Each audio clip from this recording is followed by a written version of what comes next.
What's up, my geeks? Jeffrey Powers here from Geekazine, Think Magazine, Putting the Geek. And today we're taking a look at this from HuddleCamHD. This is the SimplTrack3. This is a PTZ camera with AI ability, and we're going to do that next on Geekazine. Before I get started in this, I do have to let you know that I did get product from HuddleCam, but they are not sponsoring this video at any means. All opinions are of Geekazine. You can find out all my policies over at geekazine.com/review. All right, let's go ahead and take a look at this. This is the HC20X SimplTrack3. It does have some AI ability, AI tracking ability. There's a 2-camera system on here, so it's very interesting how this all sets up. Let's take a look at some of the specs. The SimplTrack3 has auto tracking and auto framing up to 55 feet away. You can use it as a PTZ camera, but when you connect it to the computer, you can really set zones and have the magic happen. 3 different types of zones to focus in on you or the things that matter in the event, a whiteboard or a product shot. You have HDMI, SDI, USB, or NDI HX in the camera. You can output in multiple ways or record on the micro SD card. It's a dual sensor system, which means there's 2 cameras tracking you and your movements, the camera itself, and then a small one at the base. I'll show you that in a bit. It does do 1080p 60 frames per second. It's perfect for conferences, classrooms, houses of worship, Zoom, Teams, and more, and can be powered over Power over Ethernet or the plug. All right, and let's go ahead and unbox this. So we'll go ahead and pop that open. We'll bring this up, open this up, and right here, we're going to start out with just basically the remote control right there. We've got a slew of accessories and cables. I'll set that down. We've got the HuddleCamHD instruction manual, user guide, or whatever. And then, of course, the camera itself. So we'll go ahead and open this up like this. We have a little cardboard insert. We'll go ahead and pull that open. And then the camera, of course, itself. Let's go ahead and pop that out. Set the box to the side. We'll set this stuff to the side for now. And then let's go ahead and pull out the camera from this bag. Now, the best part about these cases, and I've got cameras from HuddleCam, I've got cameras from PTZ Optics, which they are related companies. And the cool thing about these boxes is they can go back into the box. So do not throw away the boxes or the cardboard or anything like that in there, because they make great storage cases, especially if you travel with these cameras. This one's actually meant for a lot, conference calling or anything like that, but you can use it in webinar series. On the front, we've got some LED lights. We've got some sensors down here, but right here is where some of the AI magic happens, because this is actually a little camera, and this is how it determines where this camera is going to go. So this needs to be in line of sight of your presenter, whoever you need to track. That's what we see on the front of this thing. On the bottom, we have a simple 1/4" mount screw, and then a stand. It looks like some sort of accessory port right here, but I don't have any accessories to put in that right now. On the side, we'd have nothing. On the other side, there's nothing. It's all the magic happens on the back. But before we get to that, of course, we do have the PTZ head up on top. Standard PTZ head with optics inside. On the back, we're going to start. On this side, we have an HDMI input. Underneath that, we actually have a TF card, our mini SD card. We got USB 3.0, and that's one of the cables that we got with the camera. We've got a line in 3.5 millimeter jack line in. We got a 3G SDI. If you use SDI, you can use HDMI and SDI. Not sure if you can use both at the same time. This also has NDI in it, NDI HX, and it runs through Ethernet, and it is PoE enabled, Power over Ethernet. We got an RS-232 in and out. This is for the joystick. Of course, if you use the NDI VISCA function, you might not use the RS cable, but if you've got more than one of these cameras, you daisy chain them together so you can use the same joystick.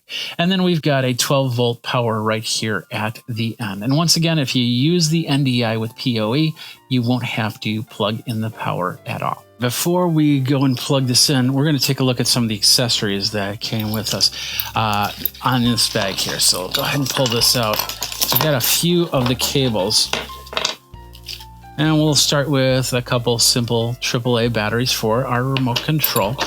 We've got a very beefy USB cable. Now notice that it is the special B to A cable. We got the power right here, and of course this is international power plug, so that means that we did get a couple different plugs here. It's just basically you put it in, you turn it, just like with a lot of the other ones, and it's in like that. We got the RS-232 cable, so as you can see, we've got the DIN pack right here, and then of course a simple 9-pin on this end that would go into the joystick that you would use.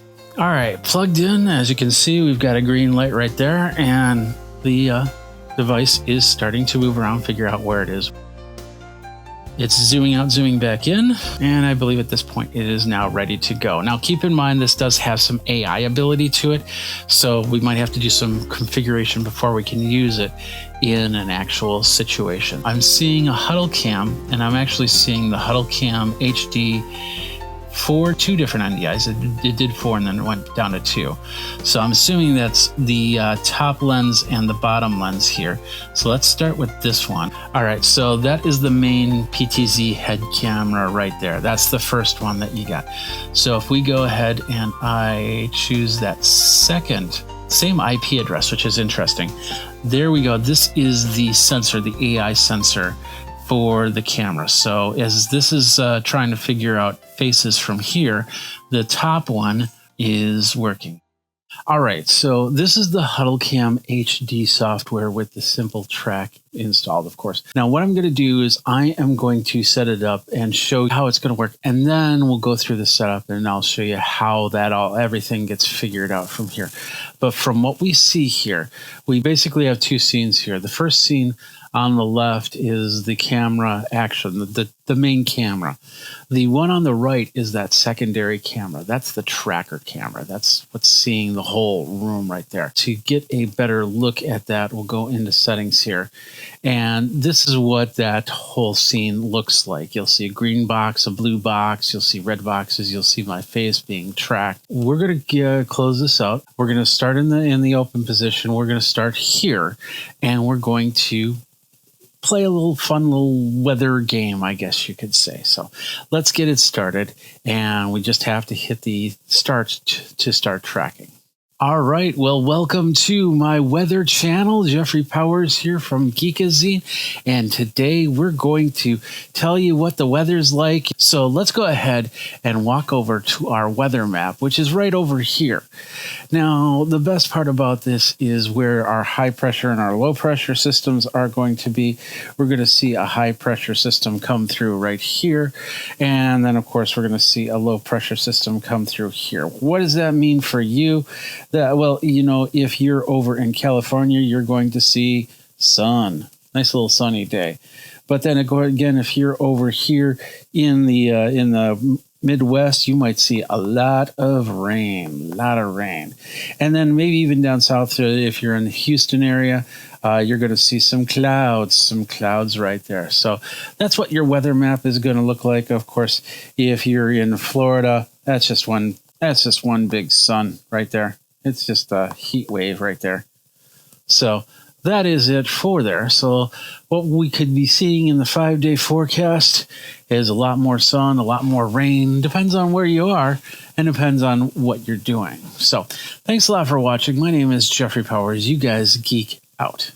I set this up to set up into the different zones, and I had a little bit of fun with it. You see a little lower third popped in and out as we went here. So let's show you how that all works. What we have here is the HuddleCamHD SimplTrack software. It works for SimplTrack2, SimplTrack3, SimplTrack Lite, those cameras. So, but it's the same software for that. It can be connected up via network protocol or through the USB cable. Now, keep in mind, this camera has to be a distance away. Like, for instance, this is about a 10-foot room from where the camera is to where that TV was. So it's actually meant for larger rooms, you know, classrooms and things like that. So probably a good 20, 30 feet away from the stage is always a good idea, but we got it to work here, and that's the important thing, to show you everything that it could do. So what we're going to do is we're going to go back in here and we're going to show you this. So like I said, we had green boxes, blue boxes, red boxes, and everything like that. We're just going to get rid of all of those boxes. We're going to go back and we're going to set our presets. Our first preset is the stage. So we call out preset 0. Oh, we got to turn off the tracking. Call preset 0. And then there we go. You see the full stage here. That's this thing right here. So you're seeing the TV, you're seeing me, and that's all you can see. And it's all within that secondary camera. It's all within that line of sight. Now we got that. Let's go ahead and come back here. And we will we're basically set that up. So that's the first thing we set up. The second thing I set up is the subject. And we'll call that subject. That's me right here. This is home base. This is where we're gonna start off with. We move over to the TV. We come back from the TV. So that's that. And then the second call we do is to the TV itself. It looks like it fell apart there a little bit, so we'll move it into play, just like that. And like I said, it's just for my sanity here. With that said and done, got all that set. I'm good to go right here. I'm just going to put it back to stage, and we'll call that in a second here. So now we've got our presets set up. Let's go ahead and get this tracking set up. So we're going to go into settings, and of course you're going to see that secondary camera, that smaller camera that's on the bottom of the SimplTrack. This is the area that I have to work with for tracking, and as you can see, it's a lot bigger than that first call, because the camera itself has less of a field of view than that secondary camera. That's got a larger field of view. Of course, you can see it's a little fisheye. It really doesn't matter because people aren't really seeing that camera. That camera is what is directing the main camera to go to where it needs to go. So as you can see, you see me, and of course, there's my tracking face. Let's see, you go there. There you go. So we have that all set. So what we're going to do is we're going to start by setting up the first tracking area. And that's that green box. I'm going to set it up so it goes from about here, which is right before this door right here. And then it's going to go all the way just about a foot past the TV. And I don't want anything after that. So in order to do that, we'll first track this out. So we'll put down the green box, which will be right about here. Nice little tracking area. I don't need to set up down here or down on where the carpet is or anything like that. This is fine. This is where this thing will just track back and forth from here if I had that set up that way. Now let's go and set some blocking zones. That's the red boxes. First blocking zone is going to be at about this door. Now you definitely want to overlap that green box with the red box. And there, we just completely blocked out the door. So it will stop before there. And on the other side, we'll do the same thing. So we'll put up a blocking zone right there. And we'll do a little, it doesn't have to be much of an overlap, just a little bit of an overlap. And now it will not track unless you tell the program to track. And there's ways to do that. And that's through the basic settings, the outside platform checkbox. So we've got our tracking area. We got 2 block zones. Now we want to set zones for presets. And that's basically when I walked over to the TV, you noticed how it just focused right in on the TV. Then when I walked back here, it focused on me. So we're going to set those preset zones. I'm going to do the blue box around the TV. So we'll go ahead and bring that over like this. There we go. And that's within that green tracking area. You can't put a blue box outside the tracking area. It'll get confused. And then the second one, we will put over here where I am talking, right there. All right, we have our 2 zones. Let's go ahead and set it. Now, I've got a lot of the stuff already set. We've already set the TV up, as you can see there. So basically what happens is you can do some different positioning here. Like for instance, I have this set. So on the TV, I can be to the left of the TV without it moving with me. It'll then focus on me and then of course zoom in and you don't see the monitor. But I can walk around in that TV area and it stays right put in this place right here, which is great. So once I have this set, how I want it to look, all I have to do is hit the set button and hit save. You might have noticed that there was a little ticker that showed up when I walked over there. Now that's through some third-party software creating graphics, and of course it's seen on the software that I'm recording on. It doesn't record on the camera. If you've got a SD card inside the camera and doing the tracking, that won't pop up. But I wanted to show the extra functionality that this area had, and that's through this part right here, the preset zone. In this case, I have an HTTP call, which tells my graphics software to put up a ticker. You can do other things. If you've got IP controlled lights, you can say, okay, if I walk over to this zone, turn on this light so I have a spotlight. If nobody's over there, turn that spotlight off. Don't need that extra light. If I'm over here, hey, turn on the lights or do something, put on a ticker, whatever. And then, of course, when I leave that area, you can just turn that back off. So the ticker comes up when I walk over there. And then when I walk away, that ticker closes out, which is pretty cool. So we set this, we hit the set button. Now we just have to hit the save button. Same thing for over here on the other zone. The other zone, whoa, where were we? Okay, we set the other zone, so we're going to hit the set button. That comes over to me. I might not be centered in this shot, so I'm going to do that. And don't mind the lens flare. I don't have the lights set up down here properly, but I want it so I've got a good headshot. So when I look at the camera, it looks pretty good. Now keep in mind, this camera is far back and it's high up. You're never going to get an eye level shot like with this camera right here. In situations like this, you're teaching and you're most likely getting over people's heads. So having that camera high up and in the back is always a good thing. Plus that secondary camera has to see the whole picture so it can track. Because once it doesn't see it, it gets confused. So maybe what it'll do, you could set it to say, okay, if I don't see anybody, go to position 1. Or if you don't see anybody, move around until you see somebody. Now I've got myself framed up. I hit set, I'll hit save, and there we go. We've got our sets set up. Now I can set up more zones. I can set up more blocking zones. No need to set up blocking zones down here.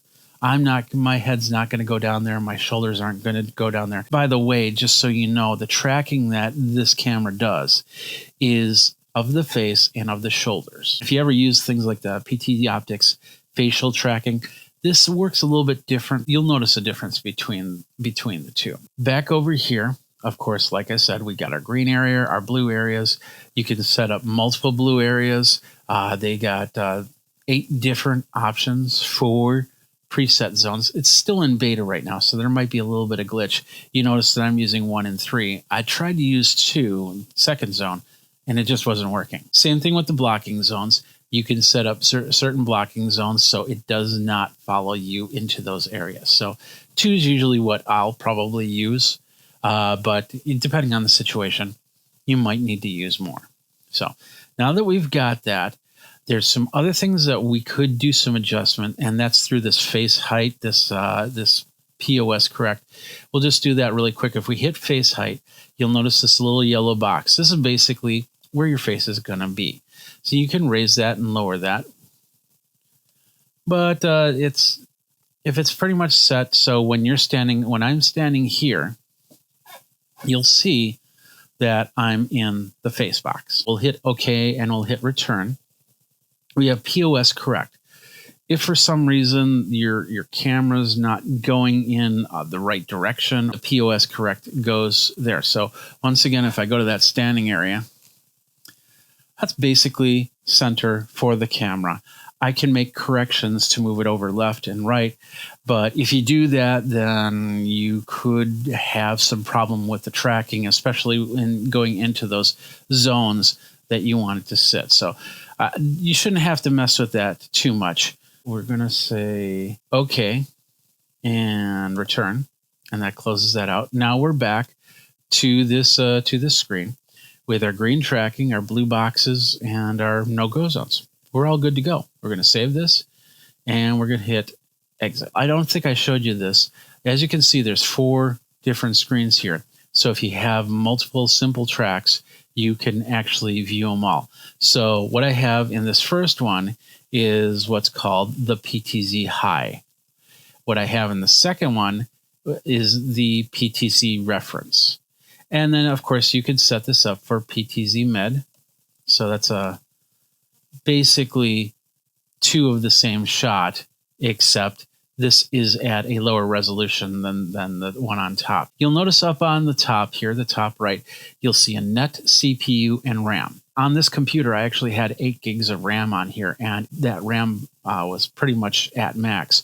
I upped it to 16 gigabytes of RAM, and now we've got a good, comfortable amount. So your computer, this is an i5 computer with external graphics, 16 gigs of RAM, and a good amount of hard drive space, and you should be good to go. And, you know, the occasional crash, what can you do? So with that said, with that done, we're good to go. Now, well, we can do one of 2 things. We can start at that 0 point or at the subject where I'm going to be, which is right here. And that's where I'm going to start.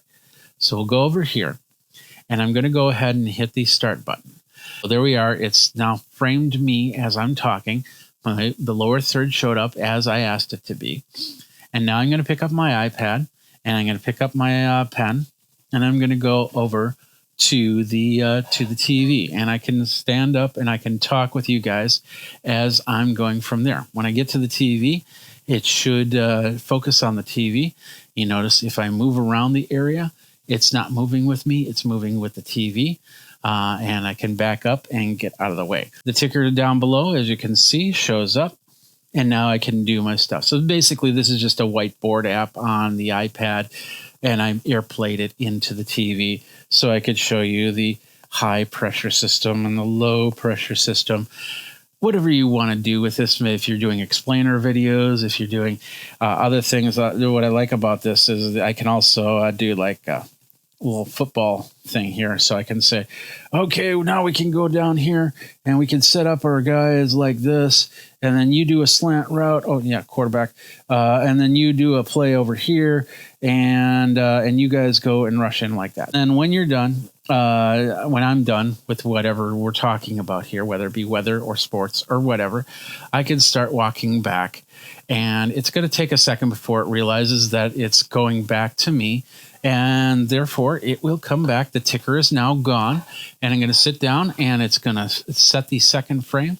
And it's going to put that lower third down on the bottom. And depending on what software you're using, I'm using SBX because it's free software and it's easy to install just to do a simple lower third. You can set it to do a lot of different things. You could put up a lower third. It'll turn on a light. It'll, throw confetti across the air. However you have your system set up. But the best part about this is I can have a couple different zones. In this case, working on a computer, I can even set it up so my switching software could go to a split screen. If you've got a teacher that really is technologically inept, then they really don't have to do anything. You set everything up, and then you hit the record button, you get them going, and then they do their teaching. It moves around with them. And then when they're done, you stop the recording, and you have everything good to go. Now, the other thing about this software is it does have remote playback. Once again, it's not going to show the lower thirds, but it's going to show, or like this screen right here, but it will show the camera and the movements on the camera. So going back and forth to the TV, that's all going to be recorded on there. So you can use that for post-processing. You get the idea. That's how it's all set. With that, that is the software in a nutshell. Basic setup zones, set up blocking zones, set up targets that people can go to. I can set it up. So if I walk over to that monitor, as long as I stay within a range, it will be locked onto the object, not onto me. And there's ways to set this up to actually have 2 people cross the stage. You can get really in depth looking at the software. If we get into the settings, we can do a lot of different changes. Our video format, our our protocols, device address. If you've got a joystick, you can connect up the camera to the joystick and use that way.